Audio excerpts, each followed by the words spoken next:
अस्सलाम वालेकुम। साजिदा अहमद, चेयरपर्सन इस्तेकाम पाकिस्तान इत्तेहाद। खबर यह है कि पिछले 7 साल से मूत्री महाराज और इनका गिरोह अफगानिस्तान में दहशत गर्दी के अड्डे चलाने के अलावा पोस्ट का कारोबार कर रहे थे और अफगानिस्तान से हेरोइन स्मगल करके भारत लेकर जा रहे थे। और इसके बाद पूरी दुनिया में जो है ड्रग स्मगलिंग का कारोबार सरकारी सतह पर जारी था। अफगानिस्तान में तालिबान की फतह के बाद मूत्री मीडिया और मूत्रियों की चीखें सिर्फ इस वजह से नहीं थी कि इनकी पाकिस्तान के खिलाफ इन्वेस्टमेंट डूब गई या इनके दहशत गर्दी के अड्डे बंद हो गए, बल्कि इससे ज़्यादा इनकी परेशानी ये थी और घबराहट की वजह इस वजह से थी कि इनका अरबों डॉलर्स का हेरोइन यानी पोस्ट का कारोबार ठप होने का खदशा पैदा हो गया। और मूत्री सरकार का ये खदशा जो है दुरुस्त साबित हुआ।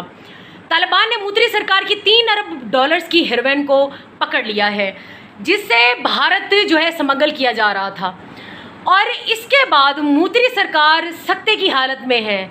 सारी ज़िंदगी गाय का मूत्र बेचकर मूत्र की कमाई खाने वालों ने इस दफ़ा मूत्र से थोड़ा आगे बढ़कर सोचा कि अफ़गानिस्तान से ताल्लुकात बनाकर दहशत गर्दी के अड्डे भी खोले जाएं और इसके साथ ही ड्रग स्मगलिंग का कारोबार भी किया जाए, क्योंकि गौ मूत्र की डिमांड जो है पूरी दुनिया में तो नहीं है, ये सिर्फ भारत में ही बिकता है, लेकिन ड्रग्स पोस्ट की डिमांड पूरी दुनिया में है। ये गाय का मूत्र पीने वाली लानती कौम अब पूरी दुनिया को नशा सप्लाई करने में मसरूफ़ थी कि तालिबान ने अब इनकी गर्दन से इनको पकड़ लिया। गौमूत्र बेचने वालों का जो है मेरा एक बहुत मुफीद मशवरा है कि बस इस गौमूत्र तक रहो, बॉलीवुड में औरतें नचवा कर कमाई करो, इससे आगे का मत सोचो। यानी अन्नी दियो औकात च रहो, औकात तो वध काम कीता ते तुहाडी गर्दन तो फाड़ के ना तुहानूं दबोच देना है। अल्लाह ताला आप सबके हामी नासिर हो। अल्लाह ताला हम सबको अपनी ज़ुबान में रखे। पाकिस्तान जिंदाबाद, पाक फौज पाइंदाबाद, ISI मार खोर जिंदाबाद।